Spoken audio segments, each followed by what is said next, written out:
¿Qué tal amigos de Sin embargo? Muchas gracias como cada semana por acompañarnos, por compartir nuestro trabajo con sus amigos, con sus familiares, pues de esa manera nos apoyan y nos estimulan para seguir adelante con este proyecto periodístico. Habrá seguramente personas que se extrañen de por qué razón la presidenta envió al Congreso una iniciativa de reformas constitucionales en materia electoral que no parecen tener la anuencia y el respaldo de los partidos del Trabajo y del Partido Verde, que verían afectados sus intereses y por tal razón se resisten a respaldar estas iniciativas. Sin embargo, esos partidos, el Partido del Trabajo y el Partido Verde, tendrán que asumir las consecuencias de la decisión que tomen con respecto a esta propuesta presidencial. La iniciativa de reformas constitucionales en materia electoral, enviada por la presidenta de la República, Claudia Sheinbaum Pardo, al Congreso, es una manzana envenenada para sus presuntos aliados del Partido del Trabajo y del Partido Verde Ecologista de México, que están renuentes a aprobar la disminución del financiamiento a los partidos políticos y la desaparición de los 200 diputados plurinominales que se pretende sean ahora electos por el voto directo de los ciudadanos. La propuesta presidencial también agrega disposiciones estrictas para vigilar y sancionar la posibilidad de que dinero sucio de la delincuencia organizada o de las bandas de narcotraficantes llegue a las campañas a través de donativos en efectivo o por transferencias bancarias a los precandidatos o candidatos, para lo cual se pretende establecer la vigilancia con todo el aparato de inteligencia financiera del que dispone el gobierno federal. La iniciativa presidencial se queda corta, y eso podría ser una decepción para muchos, porque no incluye la posibilidad de quitarles el fuero que protege a diputados y senadores que cometen delitos y no pueden ser sometidos a juicio porque gozan de inmunidad constitucional,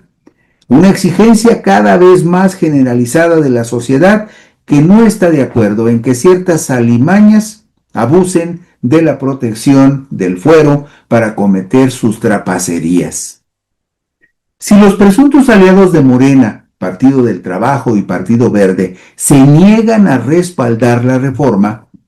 tendrán que enfrentar el disgusto de la mayoría de la población que los observaría como enemigos del proyecto de la Cuarta Transformación que encabeza la presidenta,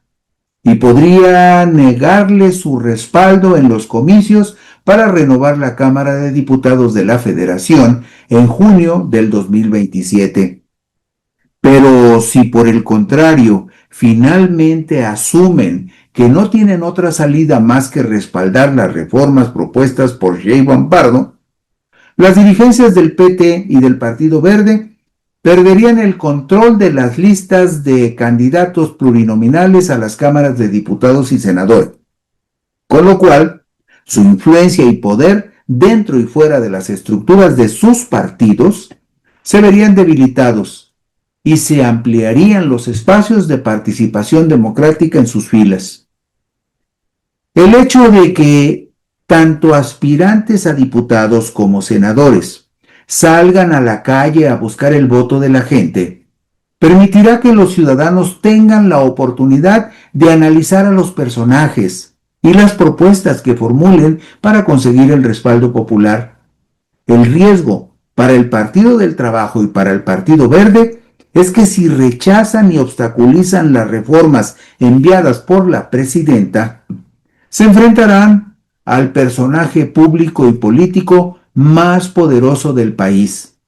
que tendrá como soporte y respaldo millones de mexicanos que aprueban su trabajo desde el máximo cargo de la República. Sirva como referencia que el pasado lunes 2 de marzo del 2026, el periódico El Financiero publicó una encuesta que mide el respaldo popular a la labor de la presidenta Sheinbaum Pardo y advierte que la mandataria tiene en promedio el apoyo del 72% de los mexicanos. Explica el Financiero que el sondeo se hizo a 1,300 personas adultas vía telefónica, 900 de ellas entrevistadas del 13 al 21 de febrero, antes del operativo en Tapalpa, Jalisco, para la captura y posterior muerte de Nemesio Oseguera Cervantes, alias El Mencho, jefe del cártel Jalisco Nueva Generación, ocurrido el domingo 22 de febrero. Las restantes 400 entrevistas se llevaron a cabo del 24 al 27 de febrero. Precisa el Financiero que, considerando las entrevistas antes y después del domingo 22 de febrero del 2026, la aprobación a la presidenta pasó de 68 a 76%, una variación de 8 puntos porcentuales y un promedio de apoyo del 72%. El rechazo o respaldo del Partido del Trabajo y del Partido Verde a la iniciativa de reforma electoral de la presidenta será determinante para la votación que ambos partidos obtengan en el 2027, pues llevará implícito el reconocimiento o el castigo de los seguidores del proyecto de la Cuarta Transformación que encabeza Claudia Sheinbaum. Además de la desaparición de los diputados plurinominales, otra propuesta relevante es la reducción del financiamiento a los partidos políticos, que originalmente se planteó que podría ser hasta del 50%, y de ser aprobada esta reforma quedaría apenas en una rebaja del financiamiento a partidos políticos del 16.25%. La iniciativa de la mandataria propone que en el artículo 41 constitucional se establezca que el financiamiento público para el sostenimiento de sus actividades ordinarias permanentes de los partidos políticos se fije anualmente multiplicando el número total de ciudadanos inscritos en el padrón electoral del país por el 48.75% del valor diario de la unidad de medida y actualización. Al respecto, actualmente el artículo 41 constitucional señala que el financiamiento público para el sostenimiento de sus actividades ordinarias permanentes de los partidos políticos se establece multiplicando el número total de ciudadanos inscritos en el padrón electoral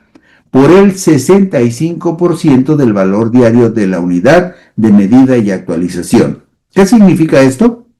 Bueno, la iniciativa de la presidenta propone una reducción del 16.25% en el caso del financiamiento a los partidos políticos si la iniciativa fuera aprobada. También se agregan disposiciones estrictas para evitar el uso de dinero sucio proveniente del crimen organizado en las precampañas y campañas políticas en tiempos electorales. Las autoridades competentes en materia de seguridad, procuración de justicia y de inteligencia financiera establecerán mecanismos de coordinación institucional con la Autoridad Electoral Nacional para proporcionar información relacionada con el registro de las candidaturas que resulte relevante para salvaguardar la integridad del proceso electoral.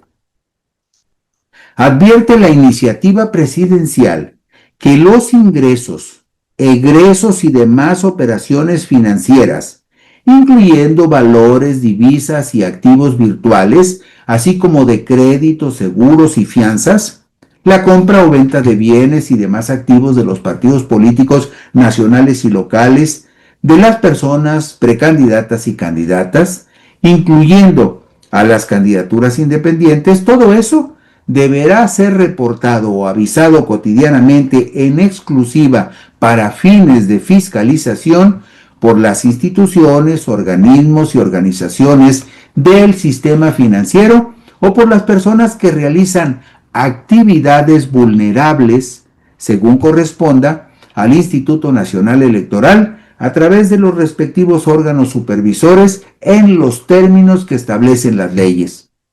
Los reportes y avisos de las operaciones de las personas precandidatas y candidatas solo comprenderán los periodos de precampaña y campaña. Y usted se preguntará, ¿y cuáles son las actividades vulnerables? Bueno, la Ley Federal para la Prevención e Identificación de Operaciones con Recursos de Procedencia Ilícita establece en su artículo 17 que se consideran actividades vulnerables, entre muchas otras, todas las operaciones financieras, comerciales, profesionales que pudieran ser utilizadas para el lavado de dinero de procedencia ilícita. También se incluyen la compraventa de inmuebles y muebles, la operación de restaurantes, bares, casinos, las operaciones de compraventa de vehículos, de joyas, obras de arte, también los juegos de apuestas, además de servicios profesionales que requieran por obligación tener registro ante el Servicio de Administración Tributaria. Estas y muchas otras son consideradas por la ley operaciones financieras o actividades vulnerables que deben de ser supervisadas tanto por la autoridad de carácter hacendario como por las autoridades electorales de manera conjunta.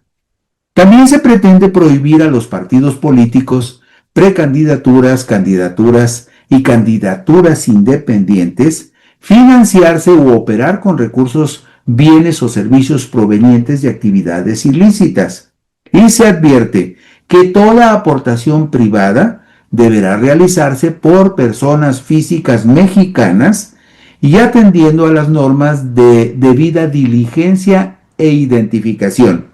sin que puedan hacerse aportaciones en efectivo. Todo esto lo contempla la iniciativa de ley que envió la presidenta. Con respecto a las aportaciones de recursos monetarios, se propone que deban realizarse a través del Sistema Financiero Nacional, mediante transferencias electrónicas, a través del sistema de pagos electrónicos interbancarios o instrumentos financieros nominativos. Estas aportaciones no serían deducibles para efectos fiscales.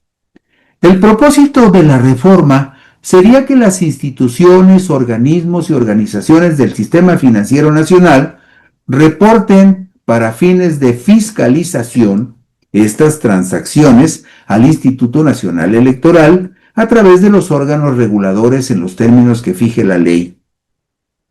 Las aportaciones en especie serían siempre cuantificadas en moneda nacional y atenderían a lo que disponga la ley. También la iniciativa pretende poner límites y controles a la propaganda política elaborada con inteligencia artificial.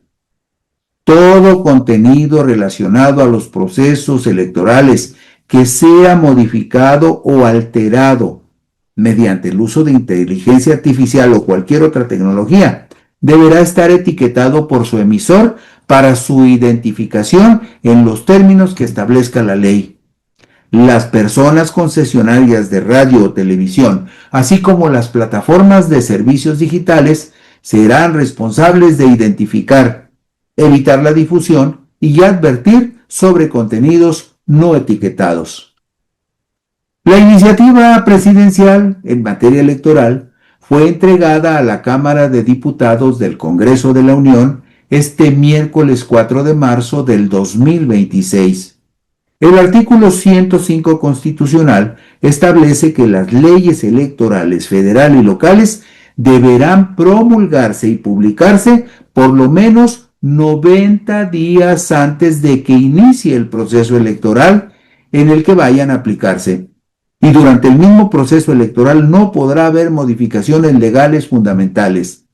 Por lo tanto, estas reformas enviadas por la presidenta tendrían que aprobarse y promulgarse a más tardar en el mes de mayo del 2026,